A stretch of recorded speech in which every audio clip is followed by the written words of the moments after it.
Welcome back to another session. I hope you were well. Today I'm going to be speaking about how to assess a man's value. And as I bring it to a conclusion, I will be talking about what I call a man's non-sexual marketplace value. The acronym for that is NSMV.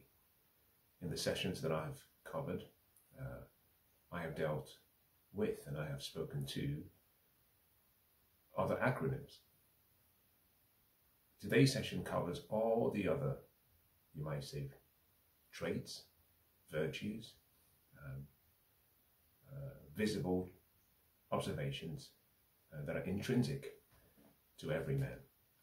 But in this particular instance, it excludes all of the things that I have covered so far, such as a man's sexual value, a man's manhood value, a man's character value, a man's gentleman's value, a man's reproductive fertility value, and his economic intrinsic value. In many ways, a man's non-sexual marketplace value tends to include things that are, you might say, behaviors or behavioral from an observational perspective. They deal with things such as whether he is romantic, is affectionate, whether he has good humor, whether he is playful, whether he is generous in his emotions, open with his emotions, whether he has good humor and allows himself to have fun, whether he is adventurous, extroverted. These are traits and qualities that most modern women would wish for in a mate. And so what I have tried to do is aggregate and combine all of what would be traits in modern men that most women wish that most men had. And we combine all of those traits and we call them non-sexual marketplace value. The value systems that I have covered previously, as many of you may have become aware of, have a hierarchy. There are some that are more important than others. Every woman will have a preference. Every man cannot have a score of a 10 or a 9 in each of those areas, recognizing that I'm referring to about 8 measuring areas. The likelihood of getting a man who scores a 10 in every single one of those areas, the probability of that is very low. But the demand for such a man is very high. And what you tend to find is that the few men who fall within that category of scoring an excellent score are in high demand by so many more women. And therefore, a woman has to compete against other women for said men. But life is all about trade-offs, and we cannot have it all. And so part of the reason why I've gone through the labor and the time of explaining and expanding on each of these ways of assessing a man's value is to equip women with the opportunity and with the knowledge to make good judgment and to choose what trade-offs are preferable against the others. The choices we make always come with constraints. They come with costs. There will be consequences with those choices, and therefore inherently a trade-off. You can choose a man with a much higher non-sexual marketplace value on the basis that he's humorous and adventurous and playful and witty and funny and romantic and very affectionate and very romantic and great lover. And you can choose that and position that as a woman as more important to you. If, for example, you're not looking for a typical provider. So if you are a go-getter type of a woman, you might say, well, provision and protection is not important to me. I would rather have a man with good character and a high non-sexual marketplace value. So you're looking at CV and NSMV. You might even say, I don't really care for a man who has found his purpose. a man who's aware of who he is as a man and why he is here, in which case the manhood value will be put aside. With ladies, you can put all of the preferences you have into a hierarchy, and then you can choose. It's important, however, for me to say and stress that there's been a shift from the traditional to the modern dating scene. I explained this concept using Maslow's hierarchy of needs, in which I said that at the bottom of the hierarchy of needs, the pyramid, our physiological needs come first, and then our safety and security needs come second.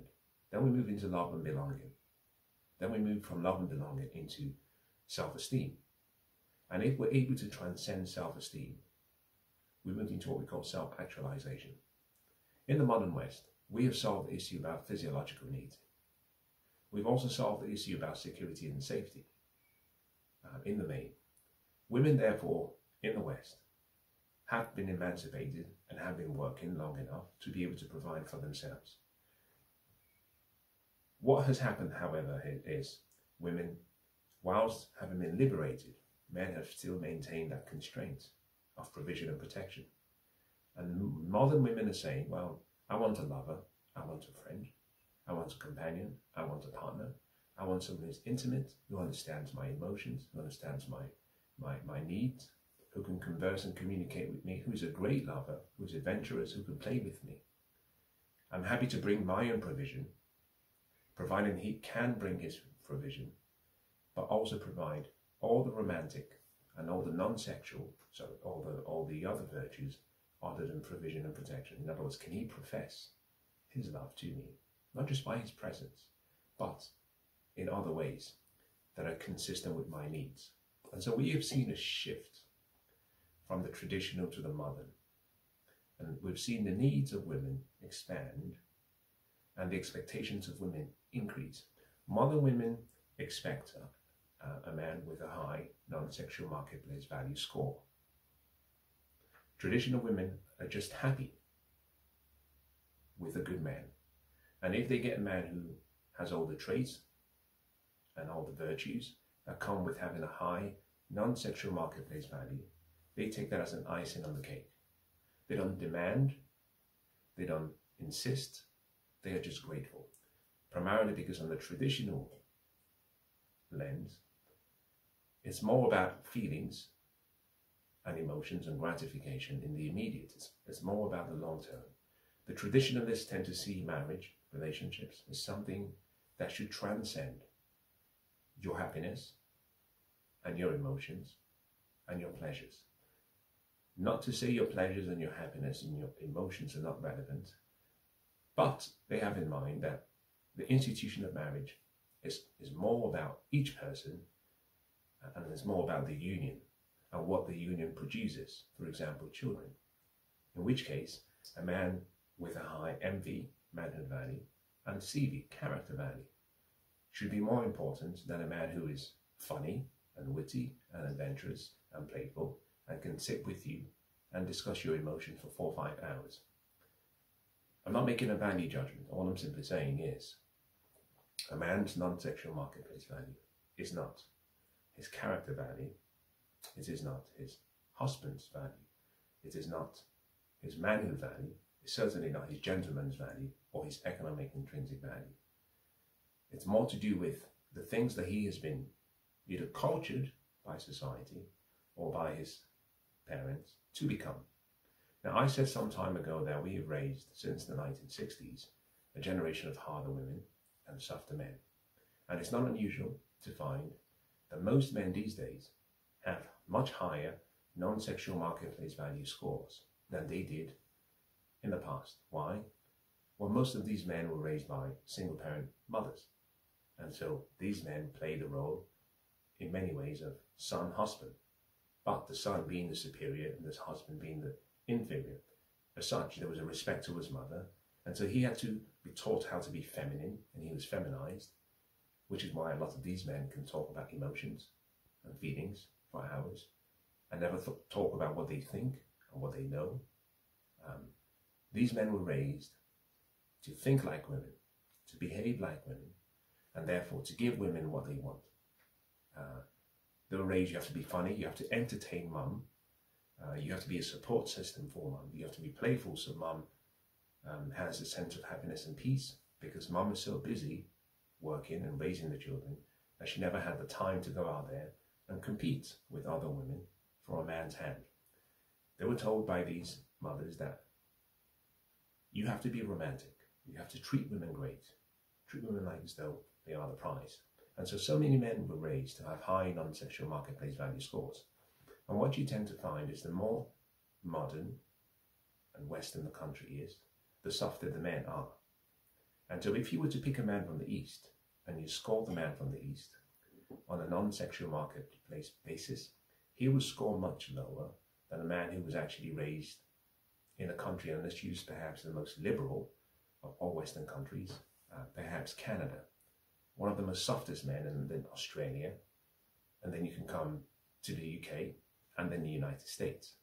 You tend to find these men are much softer compared to men who perhaps come from more of the Judeo-Christian countries, who are still traditional in their mindset and in their mannerism.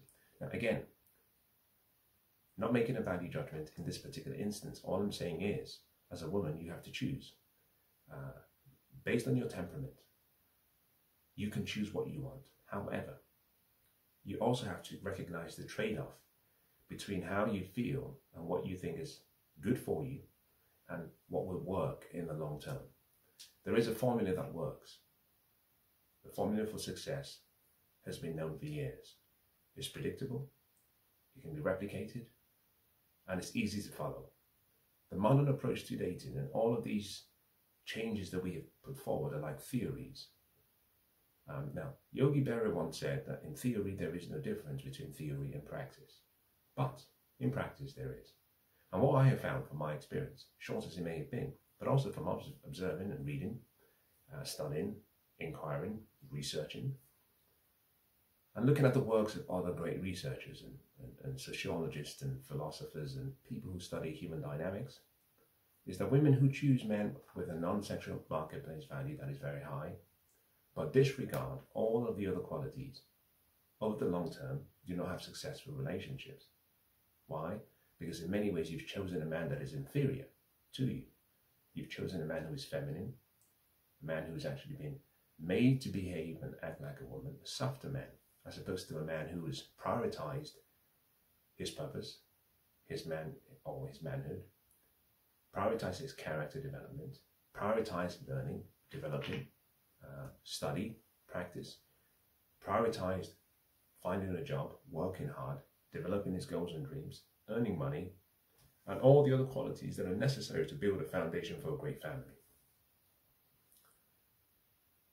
Now, you can choose which you want and what you want, because at the end of the day, is your life, and it is his life. Now, I hope this has been useful.